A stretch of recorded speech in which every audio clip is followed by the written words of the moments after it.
सर्वेभ्यो नमो नमः। जैसा कि आप बोर्ड पर ही देख रहे हैं, आज का हमारा नया टॉपिक है माहेश्वर सूत्र। तो भगवान शिव के नाम से जिसका नामकरण हुआ है वो माहेश्वर सूत्र। इसका नाम माहेश्वर सूत्र इसलिए पड़ा कि ये इसे भगवान शिव के डमरू से निकला हुआ माना जाता है।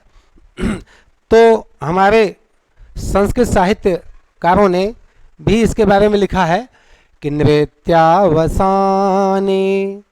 नटराज राजो नानाद ढक्काम नव पंचवारम उद्धर्तु कामः सनकाद सिद्धै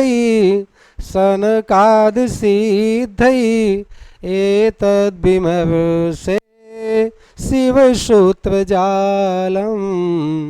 अर्थात इसे शिव सूत्र जाल के नाम से भी जाना जाता है। तो आइए इसमें देखते हैं कि नृत्यावसाने अर्थात नृत्य के समाप्त हो जाने पर भगवान शिव का जो प्रसिद्ध नृत्य है तांडव नृत्य, उस नृत्य के समाप्त हो जाने पर नटराज राजा माने जो नटों के भी राजा हैं। नट जो अभिनय करता है उसको नट कहा जाता है ना। तो नटों के राजा जो हैं, ऐसे भगवान शिव ननाद ढक्काम, ननाद ध्वनि किया, ढक्काम डमरू को ध्वनित किया, बजाया। तो कितनी बार बजाया? 9 पंचवारम अर्थात 9 और 5 बार, 9 और 5 बार यानी 9 और 5 14 बार बजाया।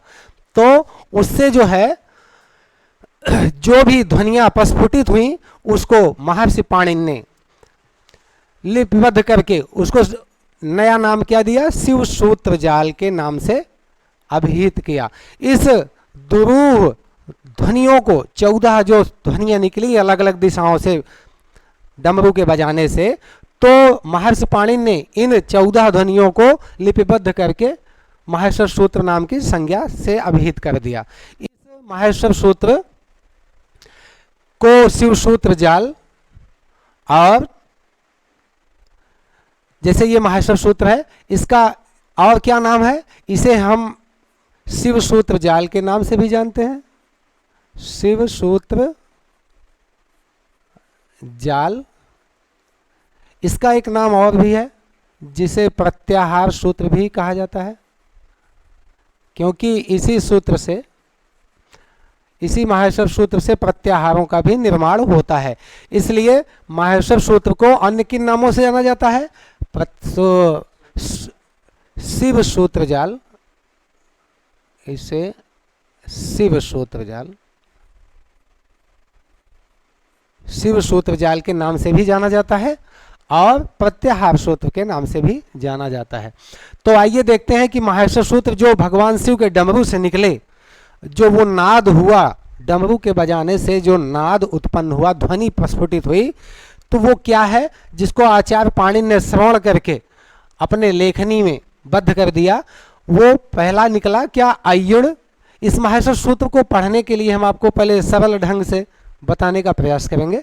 आप जो संस्कृत जानते हैं या नहीं जानते हैं, सबको इस माहेश्वर सूत्र को पढ़ना नितांत आवश्यक, क्योंकि व्याकरण अगर आप संस्कृत व्याकरण लिए हैं तो उसमें माहेश्वर सूत्र की नितांत आवश्यकता होती है। तो हम इसको एक बार पढ़ते हैं, उच्चारण करने के तरीके को बताते हैं आपको, जो सरल ढंग से उच्चारित कर लेंगे आप। तो है अय्युण, रिल रिक, ए ओंग, अय औच, हय वरट, लड़, इमं गणनम, झभई, घढ़धस, जब गढ़दस, ख फ छ ठ थ, चट तव। ये थोड़ा कठिन है, बड़ा है, तो इसको तोड़ तोड़ के हम पढ़ेंगे। एक बार में देखो कैसे पढ़ेंगे। ख फ छ ठ थ इतना पढ़ लिए, उसके बाद चट तव दूसरी बार पढ़ेंगे। तो अगर एक साथ पढ़ेंगे तो हम खफ छठत चट तव, धीरे धीरे अभ्यास करेंगे तो बनने लगेगा। शुरुआत में दिक्कतें होती हैं।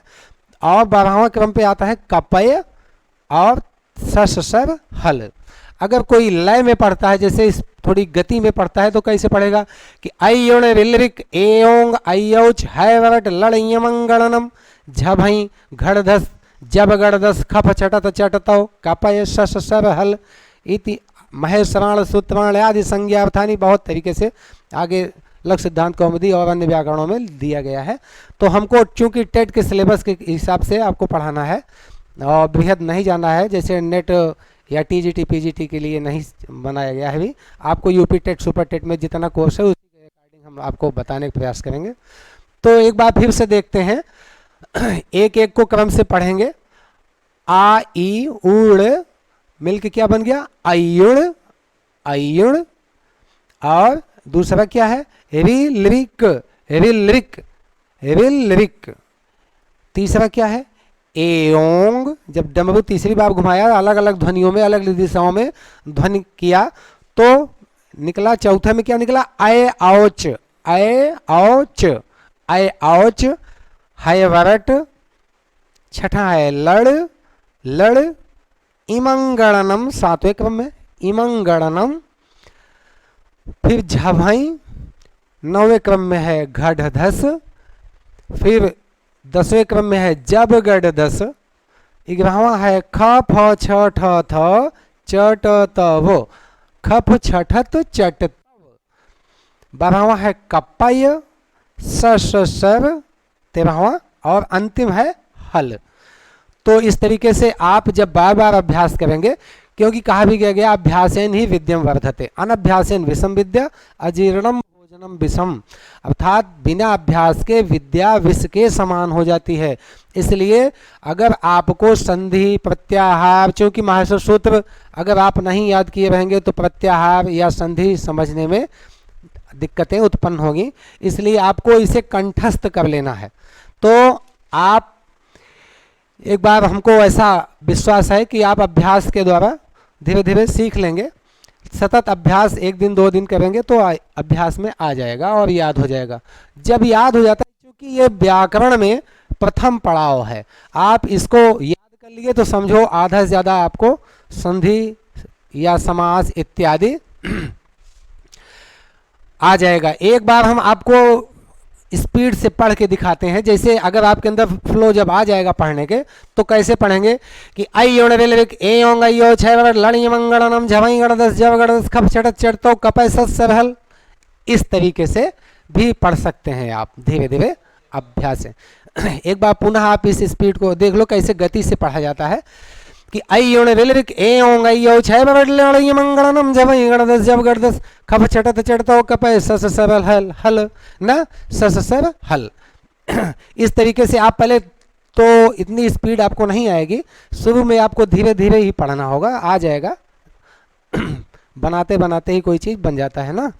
तो अब हम देखते हैं कि आचार्य पाणिनि का जो वैज्ञानिक पूर्ण जो व्याकरण ग्रंथ अष्टाध्यायी है, इसमें कितनी वैज्ञानिकता से शब्दों का गुम्फन किया है इन्होंने, कितना बढ़िया ढंग से वर्णों को सजाया है। और इसी माहेश्वर सूत्र में हम जितने भी वर्ण हैं, जितने भी स्वर हों, चाहे वो व्यंजन हो ना, अंतस्थ हो, उस व्यंजन हो इत्यादि जो भी हैं, माहेश्वर सूत्र के अंतर्गत आचार्य पाणिनि ने इतना बढ़िया ढंग से सजा दिया है। तो वो देखते हैं कहाँ है, कैसे हम जान पाएंगे कि स्वर कहाँ है, व्यंजन कहाँ है, और संस्कृत में कितने स्वर होते हैं, कितने व्यंजन, मूल व्यंजन कितने होते हैं इत्यादि सब हम क्रमशः देखते हैं। तो आचार्य पाणिनि ने पहले से लेकर प्रथम सूत्र से लेकर के चतुर्थ सूत्र तक, अर्थात यहाँ से 1 से लेकर के 4 तक जो है ये स्वरों को बताया है उन्होंने। तो कितने स्वर हो गए? अयुण, आ, ई, उ, री, लृ, ए, ओ, ऐ, औ, इतने। तो गिनते हैं हम, कितना हो गया? 1 2 3 4 5 6 7 8 और 9। तो आचार्य पाणिनि ने स्वरों की संख्या कितनी बताई संस्कृत में? 9। तो आपको एक चीज पता चला कि संस्कृत में स्वरों की संख्या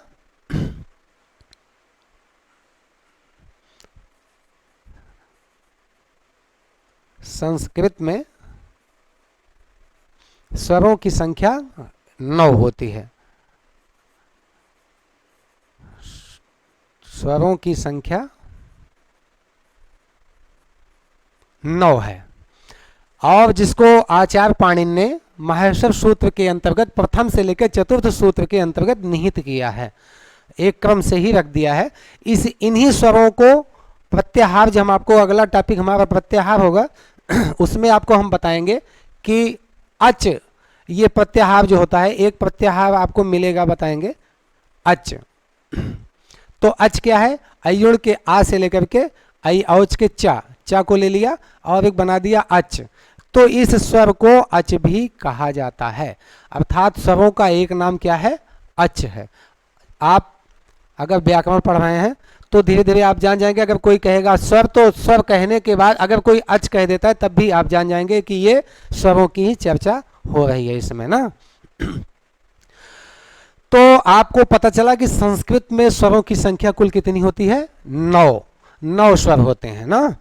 अब देखते हैं स्वर के बाद व्यंजन आता है हल। तो सूत्र संख्या 5 से लेकर के 14 तक, 5 से 14 तक को क्या कहा जाता है? सूत्र संख्या 5 से 14 तक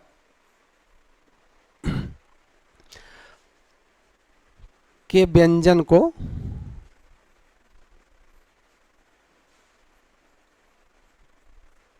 हल के नाम से जाना जाता है, हल के नाम से जाना जाता है। अर्थात इसको चाहे हम व्यंजन कहें अथवा हल कह दें, क्योंकि 5 से लेकर के 14 तक जो वर्ण हैं माहेश्वर सूत्र के अंतर्गत, इनको हम हल के नाम से भी जानते हैं। तो हम ये देखते हैं कि संस्कृत में कुल व्यंजन वर्णों की संख्या कितनी होती है ना। कुल माहेश्वर सूत्र में कुल व्यंजन वर्णों की संख्या अगर हम बात करें पहले, तो देखेंगे कि हा से लेकर के हल तक जो है, इसमें देखिए हा और हा ये 2 बार प्रयुक्त हो गया है। अगर इस दोनों हा को हम जोड़ लेते हैं तो संख्या हो जाती है 34। लेकिन चूंकि ये 2 बार हा है, इसको हटा देने से तो क्या हो जाएगा? स्वरों के व्यंजन वर्णों की संख्या 33 हो जाएगी। तो आपको एक बार हम लोग हो जाएगी कि नहीं हो जाएगी? प्रत्यक्षम किम प्रमाणम हमारे सामने लिखा है, तो एक बार हम गणना कर लेते हैं, देख लेते हैं कि है कि नहीं है 33। तो गिनते हैं एक बार, यहाँ से गणना करते हैं। तो देखो 5वें सूत्र से चालू करेंगे व्यंजन। तो हा 1 2 3 4 5 6 7 8 9 10 11 12 13 14 15 16 17 18 19 20 21 22 23 24 25 26 27 28 29 30 31 32 और 33। तो 33 वर्ण जो हैं व्यंजन के यहाँ माहेश्वर सूत्र में प्रयुक्त हुए हैं, इन्हीं को क्या कहा जाता है? मूल व्यंजन। क्या है ये? मूल व्यंजन है। मूल व्यंजन की संख्या कितनी होगी? 33 हो जाएगी। अब आपसे टेट या सुपर टेट में के एग्जाम में जो क्वेश्चन माहेश्वर सूत्र से पूछता है, तो वो किस तरीके से प्रश्नों को पूछता है, हम आपको ये बताएंगे इस माहेश्वर सूत्र के बारे में। अब जैसे माहेश्वर सूत्र जो है, अगर इसमें दे दिया, उसमें पूछ लेता है कि पहली बात तो पूछ लेगा कि माहेश्वर सूत्र में स्वरों को किस क्रम में रखा गया है, किस सूत्र संख्या से किस सूत्र संख्या तक स्वर का वर्णन किया गया है। तो अगर इस तरीके से प्रश्न पूछ सकता है तो आप क्या बताएंगे कि 1 से लेकर के 14 तक, 4 तक के जो सूत्र हैं उसमें स्वरों का वर्णन किया गया है। कितना? 1 से 4 तक। अगर पूछता है कि अंतस्थ वर्ण की संख्या कहाँ, किस सूत्र में बताया गया है, माहेश्वर सूत्र में, ऐसा बनाएगा कि माहेश्वर सूत्र में अंतस्थ वर्णों को किस सूत्र के अंतर्गत निर्दिष्ट किया गया है, तो आप क्या बताएंगे? अब देखो अंतस्थ वर्ण क्या है? या व ला, ये अंतस्थ वर्ण है। तो इनकी संख्या देखो यहाँ पर आती है, ये या व रा और लड़का ला। तो ये क्या है? अंतस्थ वर्ण है। इस तरीके से आपसे प्रश्न ये भी पूछ सकता है, अथवा ऐसे भी पूछ लेगा वो कि प्रत्येक वर्ग का तीसरा वर्ण किस सूत्र संख्या में प्रयुक्त हुए हैं, रखा गया है। तो कैसे बताएंगे आप? माहेश्वर सूत्र में देखिए, सूत्र संख्या जो 10 है, सूत्र संख्या 10, ये प्रत्येक वर्ग के तीसरे वर्ण इसमें हैं। तो क्या हो जाएगा, आंसर क्या हो जाएगा कि माहेश्वर सूत्र के 10वें सूत्र के अंतर्गत प्रत्येक वर्ग के तृतीय वर्णों को रखा गया है। अब हम देखते हैं कि वर्गीय व्यंजन, इसी में हम देख लेते हैं, आपको बता देते हैं कि देखिए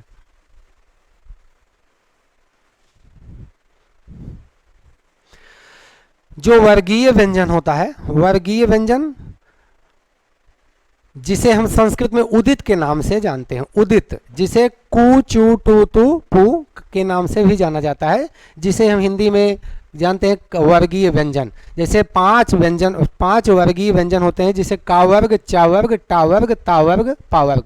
ये कु चू टू तू पू कहने का मतलब ये है कि आचार्य पाणिनि ने बहुत ज़्यादा विस्तार को संक्षेप करने का जो प्रयत्न किया है, इसलिए संक्षिप्तीकरण के लिए इन्होंने शॉर्टकट कर दिया है समझाने के लिए, जो कि उनके बहुत ही व्याकरण चातुर्य को प्रदर्शित करता है। तो हम देखते हैं कि प्रत्येक वर्ग का प्रत्येक वर्ण किन किन सूत्रों में पाया जाता है। आचार्य पाणिनि ने देखिए कि वर्णों का विभाजन कितने ही चातुर्य ढंग से किया है। देखिए प्रत्येक वर्ग का प्रथम अक्षर अगर हमको देखना होगा कि प्रत्येक वर्ग का प्रथम अक्षर, प्रथम वर्ण या प्रथम अक्षर, प्रथम ध्वनि किस सूत्र संख्या में निहित है, तो आप देखिए, आपको पता चला 11वें सूत्र में। देखिए सूत्र संख्या 11 में च ट त और 12 में क प। अब देखिए 1 2 3 4 5, हमने आपको थोड़ी देर पहले बताया कि 5 वर्गीय व्यंजन होते हैं। तो जैसे इसमें का वर्ग कह दिया, का वर्ग, का वर्ग, तो का वर्ग माने का जो समूह है, तो जिसमें का, ख, ग, घ, ग 5 व्यंजन होते हैं ना, 5 वर्ण आते हैं। तो अब आप देखो, तो का वर्ग कहाँ मिला आपको? प्रत्येक वर्ग का पहला अक्षर जो है कहाँ मिल गया?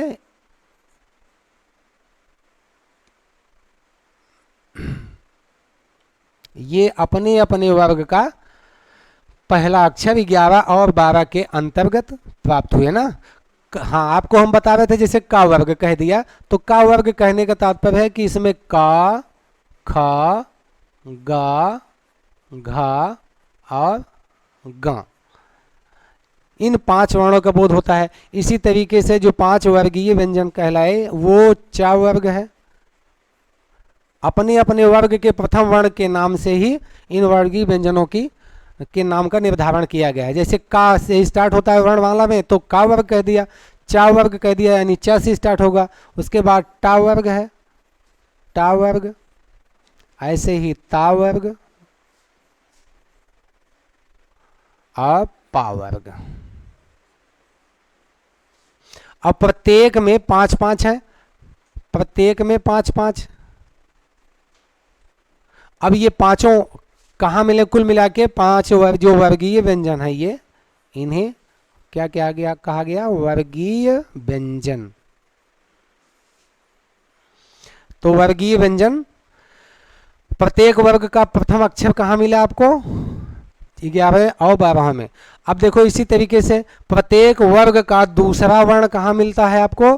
तो 11 में ख, फ, छ, ठ, थ, ये अपने अपने वर्ग के द्वितीय वर्ण कहे गए हैं ना। द्वितीय वर्ण कहाँ है प्रयुक्त होंगे? आपसे एग्जाम में पूछा जा सकता है कि प्रत्येक वर्ग का द्वितीय वर्ण जो है वो किस सूत्र संख्या में है?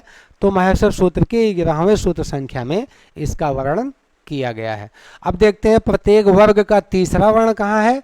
तो सूत्र संख्या 10 में देखिए ज, ब, ग, ड, द, ये अपने अपने वर्ग के तीसरे अक्षर हैं। जैसे का वर्ग कह दिया तो का वर्ग का का, ख, ग, ये तीसरा ग जो है यहाँ प्रयुक्त है। ऐसे ही चा वर्ग का तीसरा वर्ण क्या कहेंगे? तो च, छ, ज, च, छ, ज, ये है। और टा वर्ग का इसी तरीके से ड है, ता वर्ग का द है ना, और पा वर्ग का बा है, यानी सब अपने अपने वर्ग के तीसरे व्यंजन हैं। तो इस तरीके से आप देखेंगे, अब चौथे वर्ण के लिए ढूंढेंगे कि प्रत्येक वर्ग का चौथा वर्ण कहाँ है, तो सूत्र संख्या 9 में और 8 और 9 में प्रत्येक वर्ग का चतुर्थ वर्ण रखा गया है। कितना बढ़िया क्रम से इन्होंने निबद्ध किया है इसको, वर्णों को देखिए। तो प्रत्येक वर्ग का चौथा, जैसे का वर्ग का चौथा वर्ण क्या है, घा, ऐसे ही चा वर्ग का चौथा वर्ण क्या होगा, च छ जा और झा, और ऐसे टा वर्ग का टा ठा डा ढा, ये देखिए बनाया गया ना ढा, ऐसे ही ता वर्ग का ता था दा और धा, पा वर्ग का ऐसे पा फा बा भा मा, ये चतुर्थ वर्ण रख दिए गए। अब प्रत्येक वर्ग के पंचमाक्षर, पंचम वर्ण कहाँ है, तो पंचम वर्ण कहाँ प्रयुक्त हुए हैं, सूत्र संख्या 7, माहेश्वर सूत्र के सूत्र संख्या 7 में पंचम वर्ण का प्रयोग हुआ है। कहाँ,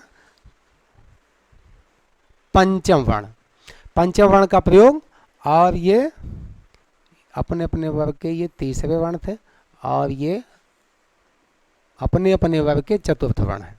और पंचम वर्ण यहाँ इया म ग ड़ न, ये 5 अक्षर पंचमाक्षर कहा जाता है। इन्हें क्या एक किस नाम से जाना जाता है, इनको पंचमाक्षर, पंचमाक्षर आबलिक अनुनासिक वर्ण के नाम से भी इसको जाना जाता है। कौन सा वर्ण, अनुनासिक, अनुनासिक वर्ण भी कहा जाता है। क्योंकि ये पंचमाक्षर इसलिए इनको कहा गया क्योंकि ये अपने अपने वर्ग के 5वें अक्षर हैं, इसलिए इनको पंचमाक्षर कहा गया है, पंचम अक्षर। तो इसे अनुनासिक वर्ण के भी नाम से भी जाना गया, आपको बताया गया अभी। तो अब देखिए अंतस्थ वर्ण, वर्णमाला में अंतस्थ वर्ण भी है। तो अंतस्थ वर्ण देखिए कहाँ है, हा या वा और हा या वा और ला, ये क्या है, अंतस्थ वर्ण है, अंतस्थ वर्ण, अंतस्थ वर्ण कहलाते हैं। ये अंतस्थ वर्ण जो हैं, ये इसलिए इसका नाम अंतस्थ है क्योंकि इसका उच्चारण मुख के अंदर ही जिह्वा के द्वारा कुछ स्पर्श करते हुए जिह्वा को विभिन्न उच्चारण स्थलों को हल्का या ना के बराबर स्पर्श करते हुए जिह्वा इन वर्णों को उच्चारित कर देती है, इसलिए इसको अंतस्थ वर्ण के नाम से भी जाना जाता है ना। और देखिए अंतस्थ शब्द को अगर हम देखें, थोड़ा आपको ले चलते हैं शब्द की तरफ। तो अंतस्थ जैसे बन गया है अंतस्थ, अभी आपको हमने संधि नहीं बताया है, लेकिन अब चूंकि शब्द आ गया है इसलिए आपको हम बता देते हैं। अगर इसको हम 2 भागों में इसको विग्रह करें तो क्या बनता है, इसका सही विग्रह क्या बन जाएगा, अंतः, अंतः प्लस थ, जो था जो है ये देखिए किसका रूप है, अस्ति अस्तः संति असि स्थः थ, असि थः थ, तो ये क्या है, मध्यम पुरुष बहुवचन। और अंतः माने आंतरिक, यानी अंदर ही, अंदर जो स्थित है, ऐसे वर्ण जिनका उच्चारण अंदर ही मुख के जिह्वा के द्वारा ना के बराबर स्पर्श करते हुए उच्चारित कर दिया जाता है, उसको हम क्या कहेंगे, अंतस्थ कहेंगे ना, उसका नाम क्या है, अंतस्थ है। ऐसे ही हम ऊष्म वर्ण देखते हैं। ऊष्म वर्ण कहाँ है, तो ऊष्म वर्ण का वर्णन आचार्य पाणिनि ने इसको किस क्रम में रखा है, ऊष्म वर्ण को 13 और 14 में। देखिए स स है ऊष्म, ऊष्मा ने ऊष्मा यानी गर्मी, अर्थात इन वर्णों को बोलते समय जिह्वा जो है विभिन्न उच्चारण स्थलों को रगड़ती हुई वायु बाहर निकलती है, तो घर्षण के कारण इनको जो है संघर्षी व्यंजन भी कहा जाता है। तो इसे ऊष्म वर्ण, माहेश्वर सूत्र में आपसे एग्जाम में पूछेगा कि माहेश्वर सूत्र में ऊष्म व्यंजनों को किस सूत्र के अंतर्गत रखा है ना। तो आप क्या बताएंगे, 13 और 14, उसमें ऑप्शन ऐसे दिया रहेगा 1 और 10, 12 और 13, 13 14, 10 12 इत्यादि ऐसे कर देगा। आपसे ये भी पूछ सकता है, क्योंकि अब आजकल जो है परीक्षा जो है किस ढंग से उसका जो प्रारूप बदल गया है ये पता नहीं है आपको, अब कुछ कठिन से कठिनतम की तरफ ले जा रहे हैं। तो अब बाकी तो बच्चा याद ही किया रहता है, कुछ न कुछ इसी में से घुमा के आपसे पूछेंगे। एक नंबर फिक्स होता है अधिकांशतः, बहुधा प्रायः जो है कई बार परीक्षाओं में ये पूछा जा चुका है कई तरीके से। जैसे एक बार तो यही पूछ लिया गया था कि भगवान शिव के द्वारा जो किया गया प्रसिद्ध नृत्य है उसे कहते हैं, भगवान शिव का जो प्रसिद्ध नृत्य है उसे कहते हैं कथकली, कुचिपुड़ी, तांडव, भरतनाट्यम इत्यादि ना। तो अगर आप जानते हैं तो इसका आंसर दे देंगे। क्योंकि माहेश्वर सूत्र की उत्पत्ति कब हुई बताया, इसके पहले हमने आपको शुरू में ही बताया कि नृत्यावसाने नटराज राजो, नृत्य के अवसान होने पर कौन सा नृत्य था वो, तो कौन सा नृत्य था, तो तांडव नृत्य था। इसको आप कहीं नोट कर लेंगे, तांडव नृत्य। ये क्वेश्चन पूछा जा चुका है कि भगवान शिव का प्रसिद्ध नृत्य कौन सा है, तो वो कौन सा नृत्य है, तांडव नृत्य। भगवान शिव जब ज़्यादा प्रसन्न होते थे, प्रलयंकारी भूत भगवान भगवान भोलेनाथ जब ज़्यादा प्रसन्न हुए तो तांडव नृत्य किया करते थे। तो अब देखते हैं माहेश्वर सूत्र में जो अंतिम वर्ण है, देखिए प्रत्येक सूत्र के अंत में देखिए हलंत लगा हुआ अंतिम वर्ण है, ये देखिए ट ड़ म इत्यादि। ये क्या है, ये इनकी कौन सी संज्ञा होती है, बताया सूत्र में कि हलंत्यः हलिस्यात्।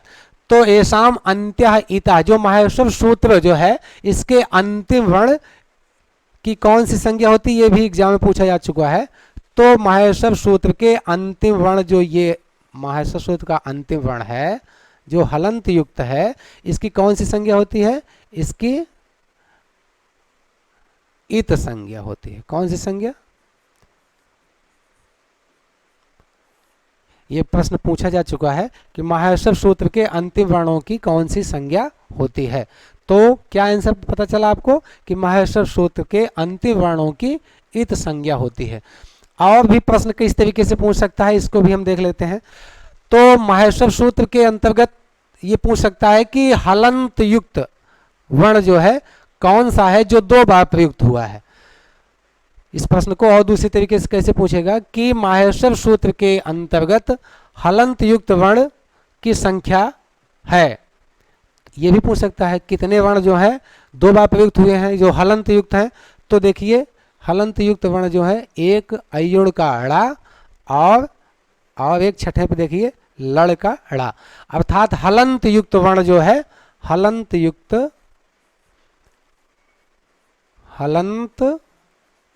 युक्त वर्ण कौन सा है जो 2 बार प्रयुक्त हुआ है, अड़ा है।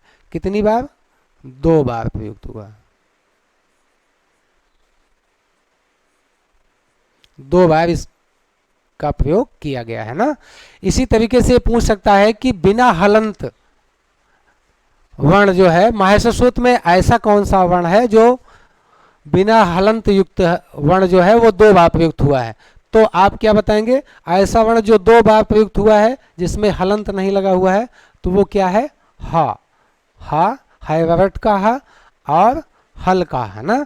2 बार जो हलंत युक्त नहीं है, तो बिना हलंत का जो वर्ण है वो कि कौन सा है जो 2 बार प्रयुक्त हुआ है। अगर इस तरीके से प्रश्न पूछता है तो वो हा है, ये 2 बार प्रयुक्त हुआ। कितनी बार, 2 बार, 2 बार प्रयुक्त ये हुआ है। तो इस तरीके से आपसे प्रश्न टेट सुपर टेट में पूछ सकता है। तो माहेश्वर सूत्र के अंतर्गत आपने देखा कि स्वरों की संख्या कितनी होती है। माहेश्वर सूत्र के अंतर्गत आचार्य पाणिनि ने 9 स्वरों को स्पष्ट किया है। तो आप जिसका क्रम जो होता है वो 1 से लेकर के 4 तक, अयौच के च तक है। तो ये कुल 9 स्वर हैं और व्यंजन वर्णों का प्रयोग जो है माहेश्वर सूत्र में व्यंजन वर्णों का प्रयोग सूत्र संख्या 5 से लेकर के 14 तक प्रयुक्त किया गया है। तो ये भी बन गया। अब आपको ये देखना है इसमें कि वह मूल व्यंजन कितने हुए, तो मूल व्यंजनों की संख्या आपको हमने बता दिया था 33 और स्वरों की संख्या 9, जिसे अच्छा व्यंजन को हल के नाम से भी जाना जाता है। व्यंजन को किसके नाम से जानते हैं? व्यंजन को एक बार पुनः आपको बता देते हैं, व्यंजन को अन्य किस नाम से जाना जाता है? तो आप बताएंगे अन्य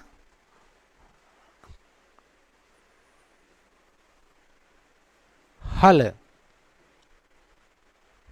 नाम से भी जाना जाता है।